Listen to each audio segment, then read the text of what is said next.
咁我哋就嚟咗呢間酒店附近嘅餐廳食韓國，刀削麵、煎餅，就俾佢門口啲相吸引咗入去。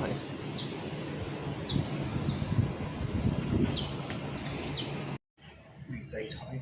好，嚟到釜山，咁我哋咧就喺酒店附近咧嘅一間餐廳食，咁啊食呢個餃子，跟住係有啲前菜啦。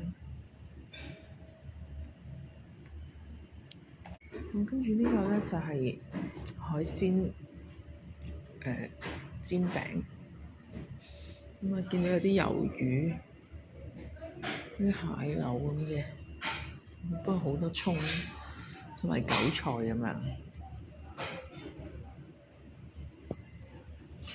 餃子，咁我呢個刀上面咧就係咁嘅，佢有啲泡菜啊，有啲紫菜啊、葱啊咁樣啦。